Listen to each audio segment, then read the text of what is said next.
Hi friends, welcome back to another video of Gyanpur. तो आज के वीडियो में हम प्रैक्टिस सेट 1.5 का कंटिन्यूएशन करने वाले हैं। पिछले वीडियो में हमने फर्स्ट और सेकंड क्वेश्चन सॉल्व किया था।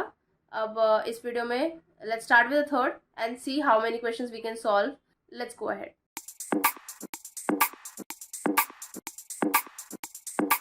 तो क्वेश्चन क्या है? Sum of father's age and twice the age of his son is 70। मतलब फादर की एज को और सन के एज को डबल करके उन दोनों को ऐड करोगे तो कितना आएगा? 70 आएगा। अब क्या बोला है? If we double the age of the father, अगर फादर की एज को डबल कर दिया और उसको सन की एज से ऐड कर दिया तो हमें कितना मिलेगा? उनका सम 95। तो अब आपको ये दो कंडीशंस दी हुई है। फादर और सन के बीच में रिलेशनशिप, फादर और सन के एज के बीच में रिलेशनशिप बताया है। तो उसके बेसिस पे आप दो कंडीशंस फॉर्म कर सकते हैं और कंडीशन फॉर्म करने के बाद आपको उनकी प्रेजेंट एजेस निकालनी है। ठीक है, तो हमको नहीं पता ना कि फादर की एज क्या है और सन की एज क्या है, तो लेट्स अज्यूम, राइट? बिकॉज देखिए, लीनियर इक्वेशंस इन टू वेरिएबल्स में आपको यही करना है, वर्ड प्रॉब्लम्स में तो यही करना है कि आपको दो इक्वेशंस निकालनी है। तो लेट्स अज्यूम कि फादर की एज x होगी एंड सन की एज y होगी। So let the father's age be x years and son's age be y years। अब जो हमारा पहला कंडीशन है वो क्या कहता है कि सम ऑफ फादर्स एज, सम मतलब एडिशन होता है ना? एडिशन किसका? एडिशन फादर की एज। फादर की एज क्या है? x, तो x प्लस और किसकी एज को ऐड करना है? Twice the age of his son. मतलब सन की एज को हमको 2 टाइम्स करना है। सन की एज को हमने y लिया है तो 2y लिखना पड़ेगा। हाँ, इन दोनों का जब हम सम करते हैं, फादर की नॉर्मल एज एंड सन की एज का ट्वाइस लेते हैं तो उसका सम कितना आएगा? 70। तो ये हो गई हमारी पहली equation. Similarly, if we double the age of the father, double father की एज मतलब कि x को डबल करना है तो 2x करना पड़ेगा एंड ऐड करना है, मतलब प्लस किसके साथ ऐड करना है? Age of his son. Son की एज के साथ ऐड करना है। सन की एज क्या है? y है, तो 2x प्लस y करेंगे तो दैट इज उसका सम कितना है? 95। ये हमारी हो गई सेकेंड इक्वेशन। अब दो इक्वेशन मिल गई, आपको पता है क्या करना है आगे। आपको इन दोनों इक्वेशन को सॉल्व करना है using any of the methods. तो I will go ahead with elimination because इस केस में वो बहुत सिंपल है। You just have to multiply any one of the equation with 2। Because देखिए, अगर आप फर्स्ट इक्वेशन को 2 से मल्टीप्लाई करेंगे तो आपका 2x हो जाएगा, दोनों को सब्ट्रैक्ट कर देंगे, x एलिमिनेट हो जाएगा। या तो आप सेकेंड इक्वेशन को 2 से मल्टीप्लाई कर दीजिए तो आपका y एलिमिनेट हो जाएगा। तो I am going ahead and I am multiplying equation 1 by 2। So multiply equation 1 by 2। सो हमारी नई इक्वेशन क्या हो जाएगी? 2x plus 4y equal to 70 into 2 कितना होता है? 140। This is my third equation. Now let's deal with second and third equation. दोनों को सब्ट्रैक्ट करेंगे बिकॉज देखिए 2x है और 2x है, सब्ट्रैक्ट करेंगे तो 2x कैंसिल हो जाएगा।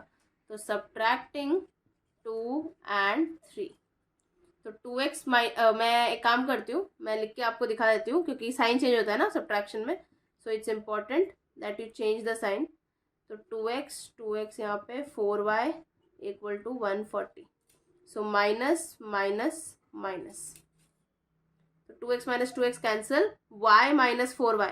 अब देखिए प्लस माइनस माइनस होगा तो 4 माइनस 1, y का कोएफिशिएंट 1 है ना, तो 4 माइनस 1 3 आएगा, तो 3y आएगा। लेकिन साइन किसका आएगा? बड़े नंबर का। बड़ा नंबर है 4y, उसका साइन माइनस, इसीलिए माइनस 3y हो गया। 95 minus 140, again plus minus minus होगा तो 140 माइनस 95 विल गेट 45, लेकिन साइन बड़े नंबर का इसीलिए minus 45। Now let's solve it further. So y equal to minus 45 and ये -3 जो है इधर मल्टीप्लीकेशन में, इधर गया तो डिवीजन में आ जाएगा. सो -3 माइनस माइनस कैंसल, 3 1 ज़ा 3 एंड 1 बचा 15, 3 5 ज़ा 15. सो 3 15 ज़ा 45. माइनस माइनस तो कैंसिल हो जाएगा. देयरफॉर y का वैल्यू कितना आया 15. y क्या है, y is the age of son. तो सन की एज कितनी आई 15 years. Now let's substitute y equal to 15 in any one of the equation. I'll be substituting in equation 1. So place y equal to 15 in equation 1. What we get, x plus 2 into 15, y की जगह पे 15 डाला मैंने, equal to 70. तो 15 2 ज़ा 30 equal to 70. So x equal to 70 plus 30 उधर गया तो -30, विच इज 70 minus 30 is 40. तो x equal to 40. So that means father's age is 40 years and son's age is 20 years. You need to write the statement. Father's age, find the present ages, right? यही आपका question है. तो present age of father is 40 years and present age of son is 15 years. ऐसा करके आपको statement लिखना है. So let's go ahead with the next question. तो चलिए स्टार्ट करते हैं. Fourth question. क्वेश्चन है, देखिए, the denominator of a fraction. तो एक फ्रैक्शन है जिसके obviously fraction is made up of numerator and denominator. तो डिनोमिनेटर की बात हो रही है. कहा जा रहा है कि डिनोमिनेटर जो है ना फ्रैक्शन का, इट इज 4 मोर देन, 4 ज़्यादा है. मोर देन जब आता है ना तो आप जैसे कि 4 मोर देन आया तो मतलब आप 4 को ऐड कर देंगे. ट्वाइस इट्स न्यूमरेटर, न्यूमरेटर का ट्वाइस, 2 इंटू, ट्वाइस मतलब 2 इंटू. ओके, ये हो गई आपकी पहली condition. Now denominator becomes 12 times the numerator. तो डिनोमिनेटर इक्वल टू क्या हो जाएगा, न्यूमरेटर का 12 टाइम्स. लेकिन वो कब होगा, जब जो न्यूमरेटर और डिनोमिनेटर दोनों है ना, they are reduced by 6. Reduced by 6 मतलब numerator as well as denominator दोनों में से 6 को माइनस किया जाए. तो जब आप ऐसा करेंगे तो उस केस में डिनोमिनेटर कितना हो जाता है, न्यूमरेटर का 12 टाइम्स हो जाता है, 12 इंटू हो जाता है. तो हमारे पास 2 कंडीशन बन के आ रही है. 2 कंडीशन के बेसिस पे 2 इक्वेशन आएगी. तो आइए वो इक्वेशन निकालते हैं सबसे पहले.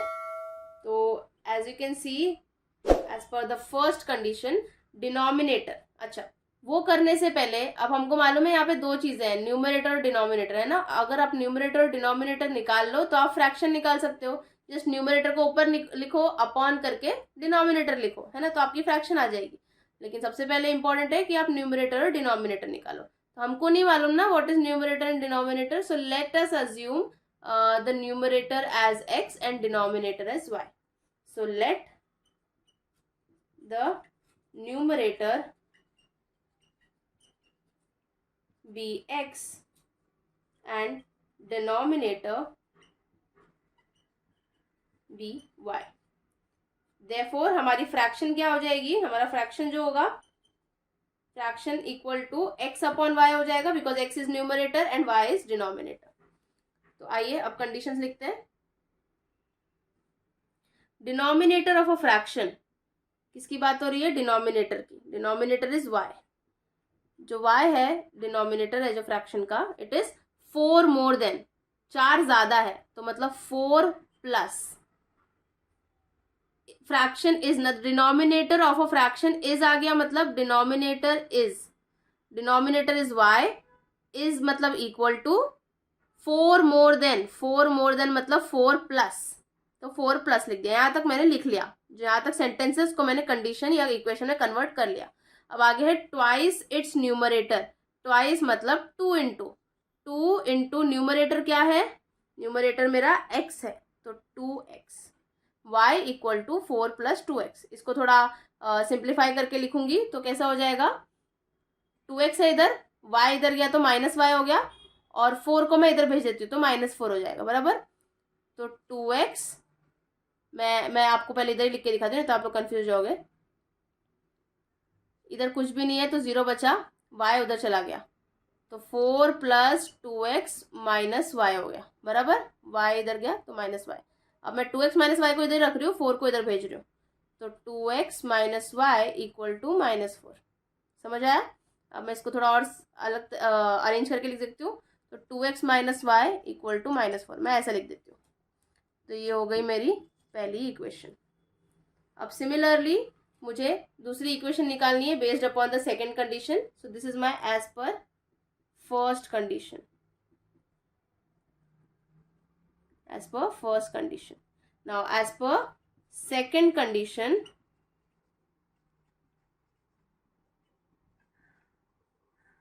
denominator becomes, denominator मतलब कि y, that becomes 12 times the numerator.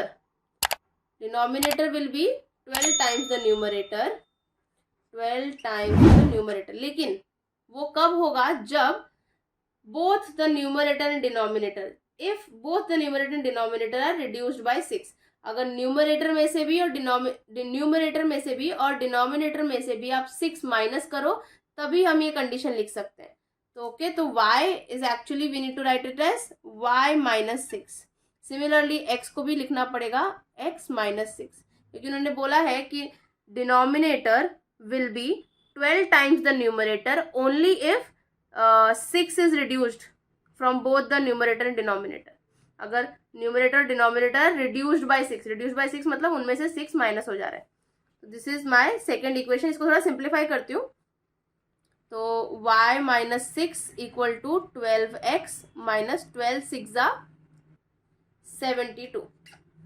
Okay, now let's keep all the variables on the right hand side or left hand side and let's push every constant on the left hand side. पहले वो करते हैं। तो 12x, y इधर गया तो minus Y हो गया, यहाँ पे -6 था ऑलरेडी, -72 को इधर लेके आते तो +72 हो गया। तो -6 + 72 is how much? Minus plus minus होता है, तो 72 - 6 विल गिव यू 66। तो 66 equal to 12x minus y. थोड़ा सिंप्लीफाई करके लिखती हूँ, 12x minus y equal to 66। तो ये हो गई मेरी सेकेंड इक्वेशन। दो इक्वेशन आ चुकी है मेरे पास। मैं देख पा रही हूँ कि जो मेरी जो एलिमिनेशन मेथड से सॉल्व करने के लिए जो रिक्वायरमेंट है कि दो जो वेरिएबल्स है उसका कोएफिशिएंट सेम होना चाहिए। तो ये y वेरिएबल है और उसका कोएफिशिएंट सेम है, तो इनको हम सॉल्व कर सकते हैं। इट्स जस्ट दैट हम इनको नॉर्मल ऐड नहीं कर सकते, बिकॉज देखिए माइनस माइनस वो प्लस हो जाएगा, तो -2y आ जाएगा। हमको वो नहीं चाहिए, हमको इन दोनों को कैंसिल करना है। तो we'll have to subtract both the equation. तो सब्ट्रैक्टिंग 1 and 2, जब सब्ट्रैक्ट करेंगे तो क्या आएगा? 2x minus y equal to -4, 12x minus y equal to 66। अब दोनों को साइन चेंज कर देंगे, यहाँ पे माइनस आएगा, यहाँ पे प्लस आएगा, यहाँ पे माइनस आएगा। तो 2x minus 12x, plus minus minus होगा लेकिन बड़े नंबर का साइन, तो 12 - 2 10 आएगा लेकिन -10x होगा। ये तो कैंसिल हो जाएगा, -y + y cancel, -4 - 66, minus minus plus हो जाएगा, तो 66 + 4 इज 70, लेकिन साइन माइनस बड़े नंबर का इसलिए माइनस का साइन, तो -10x - 70।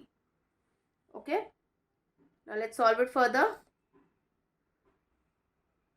x equal to -70 upon -10, बराबर। -10 इधर मल्टीप्लीकेशन में, इधर गया तो डिवीजन में जाएगा, तो minus minus cancel, 0 0 cancel, 7/1 which is 7। तो x का वैल्यू क्या आ गया? 7। तो हमारा न्यूमरेटर आ चुका है। अब बारी है डिनोमिनेटर निकालने की। So what we need to do, we need to place x equal to 7 in equation 1। Equation 1 equation 2 किसी में भी डाल सकते हैं। सो 2 × 7 minus y equal to -4, 7 2 = 14 minus y equal to -4, minus y उधर गया तो प्लस वाई हो गया, -4 इधर आया तो +4 हो गया, तो 14 + 4। ओके, सो y का वैल्यू कितना हो गया? 18 हो गया। सो x is 7 and y is 18। तो हमारा जो फ्रैक्शन होगा दैट विल बी, मैं यहीं पे लिख देती हूँ अभी, fraction will be x upon y that is 7/18। तो इसी के साथ ये वीडियो भी समाप्त होता है। मिलते हैं अगले वीडियो में। अगर आपको कोई भी क्वेरी है तो आप कमेंट सेक्शन में कमेंट करके पूछ सकते हैं। अगर आपको ये वीडियो अच्छा लगा, do not forget to like, share and subscribe to my channel. Thank you so much.